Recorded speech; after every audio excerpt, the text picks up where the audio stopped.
ফরেক্স বাংলার পক্ষ থেকে সবাইকে জানাই স্বাগতম এবং শুভেচ্ছা। তো আজকে যে বিষয় নিয়ে আলোচনা করব সেটি হচ্ছে অ্যানালাইসিস কি। তো আপনি যদি নতুন হয়ে থাকেন এই চ্যানেলে তাহলে অবশ্যই সাবস্ক্রাইব করবেন এবং বেল বাটনে হিট করতে ভুলবেন না, কারণ এই চ্যানেলে ফরেক্স রিলেটেড সব ধরনের ভিডিওই আপলোড করা হবে।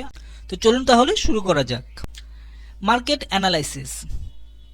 তো মার্কেট সম্বন্ধে আমরা জানি এটা হচ্ছে মূলত ফরেক্স মার্কেট। ফরেক্স মার্কেট কি বা কেন কিভাবে সবকিছু আমি বিস্তারিত আলোচনা করেছি পূর্বের যেই পার্টগুলো আছে সেই পার্টগুলোতে।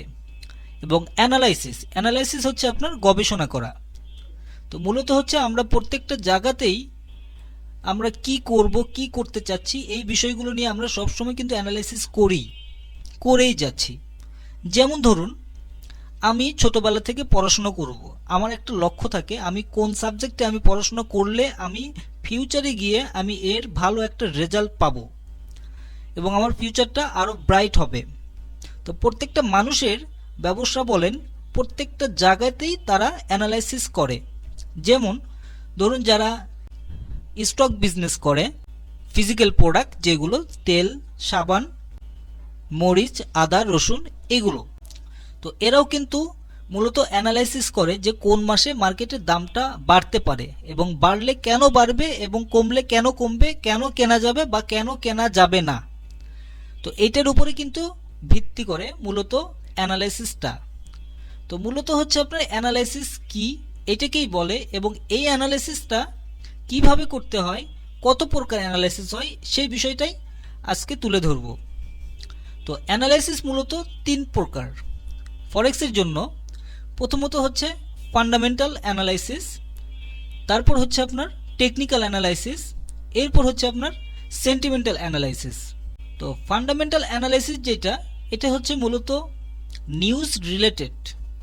এক কথায় সারা ওয়ার্ল্ডে কোন দেশের অর্থনৈতিক অবস্থা কি পরিমাণ যাচ্ছে বা কি পরিমাণ কমতেছে, কোনটা উন্নতি হচ্ছে বা কোনটা অবনতি হচ্ছে, কোন দেশের যুদ্ধ হচ্ছে বা কোন দেশ ক্ষতিগ্রস্ত হচ্ছে, এটার উপর মূলত ভিত্তি করে আপনার ফান্ডামেন্টাল অ্যানালাইসিস। ধরুন ইউরো ইউএসডি অথবা জিবিপি ইউএসডি। যদি জিবিপি ইউএসডি ধরুন গ্রেট ব্রিটিশের নিউজ অলওয়েজ খারাপ যাচ্ছে, তার মানে গ্রেট ব্রিটিশে আপনার ধ্বংসের পথে, যুদ্ধ শুরু হয়ে গিয়েছে, তো সেই ক্ষেত্রে গ্রেট ব্রিটিশের অর্থাৎ জিবিপির দামটা কিন্তু অনেক কমে যাবে, দামটা পড়ে যাবে, তার মানে ওরা ক্ষতিগ্রস্ত হচ্ছে, সারা ওয়ার্ল্ডের উপরে এটা একটা ইফেক্ট পড়বে। এবং জিবিপি ইউএসডি, তার মানে এটা ওইটার সঙ্গে একটা পেয়ার, সো এখানে ইউএসডির দামটা তখন অনেক বেড়ে যাবে। তো এটা মূলত আপনার নট অনলি শুধু এখানে যুদ্ধর বিষয়, এখানে প্রত্যেকটা বিষয়ের উপরেই, নিউজের উপরেই মূলত ফান্ডামেন্টাল বলা হয়। যেমন ধরুন বেকারত্ব সমস্যা, এটা একটা হতে পারে, ভূমিকম্প হতে পারে, খাদ্যের অভাব হতে পারে, এরকম আরও অসংখ্য যেই ফিনান্সিয়াল যেই প্রবলেমগুলো, এই প্রবলেমগুলো যখন ফেস করবে সেটাকেই মূলত ফান্ডামেন্টাল অ্যানালাইসিস বলা হয়। তো এরপরে আছে টেকনিক্যাল অ্যানালাইসিস। তো টেকনিক্যাল অর্থাৎ আমরা যেহেতু সবসময় নিউজের সঙ্গে কানেক্টেড না, আমরা জানি না যে কোন দেশের অর্থনৈতিক অবস্থা ইনস্ট্যান্টলি কি হতে পারে বা কি হচ্ছে, এই বিষয়ে যেহেতু আমরা জানি না, সেহেতু আমরা অনেক ট্রেডাররা আছি যারা শুধুমাত্র টেকনিক্যাল অ্যানালাইসিসের উপর ভিত্তি করে মার্কেটে ট্রেডিং করে। যেমন ধরুন ফান্ডামেন্টাল যেখানে ছিল যে কোনো একটা দেশের অর্থনৈতিক অবস্থার উপরে ভিত্তি করে যদি কোনো একটা নিউজ আসে, দেন সেখানে মার্কেট মুভমেন্টটা হবে।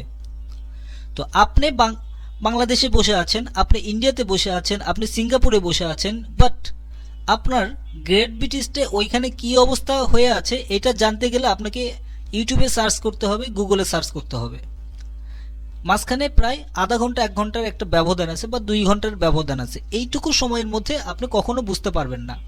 তো টেকনিক্যাল অ্যানালাইসিসটা যেহেতু এটা শুধুমাত্র মার্কেটের একটা ভাবমূর্তি, একটা ছক, একটা ক্যান্ডেল, এই জিনিসটার উপরে ভিত্তি করে মূলত টেকনিক্যাল অ্যানালাইসিসটা করা হয়।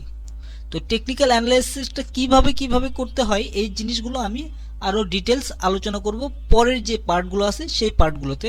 অবশ্যই ফান্ডামেন্টাল সম্বন্ধেও আলোচনা করব। এরপর হচ্ছে আপনার সেন্টিমেন্টাল। এখানে তিনটা অ্যানালাইসিসই আপনার খুব গুরুত্বপূর্ণ, তবে আমি মনে করি টেকনিক্যাল এবং সেন্টিমেন্টাল এই দুইটা সবচেয়ে বেশি গুরুত্বপূর্ণ।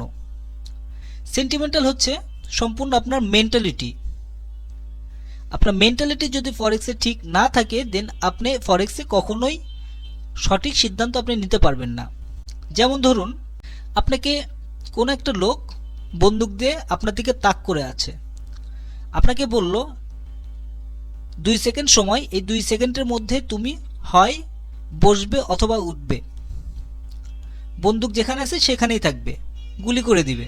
তো সেই ক্ষেত্রে আপনি ওই সময়ে সঠিক সিদ্ধান্ত যেটা নেবেন সেটাই হবে আপনার সেন্টিমেন্টাল। সেন্টিমেন্টালটা হচ্ছে এই ফান্ডামেন্টাল এবং টেকনিক্যাল দুইটা অ্যানালাইসিস করে আপনার মেন্টালিটিটাকে একদম অ্যাকুরেট করে আপনি যখন যেখানে যেই এন্ট্রিটা দিবেন, এটাই মূলত হচ্ছে সেন্টিমেন্টাল। আশা করি আপনারা বুঝতে পেরেছেন ফান্ডামেন্টাল, টেকনিক্যাল এবং সেন্টিমেন্টাল অ্যানালাইসিসটা। ফরেক্সের MT4 সফটওয়্যার যেটা, এই সফটওয়্যারের ভিতরে যা যা টুলগুলো আছে এই টুলগুলো দিয়ে যে অ্যানালাইসিসটা করা হয় এটাকেই মূলত টেকনিক্যাল অ্যানালাইসিস বলা হয়। তো আশা করি আপনারা বুঝতে পেরেছেন। আর যদি ভিডিওতে বুঝতে না পারেন তাহলে অবশ্যই কমেন্ট করবেন, আমি রিপ্লাই দিয়ে চেষ্টা করব আপনাদের কোশ্চেনগুলোর অ্যান্সার দিতে। আর ফরেক্স বাংলার সঙ্গে থাকার জন্য অসংখ্য ধন্যবাদ আপনাকে। আপনি যদি এখনও সাবস্ক্রাইব না করে থাকেন তাহলে অবশ্যই সাবস্ক্রাইব করে বেল বাটনে হিট করে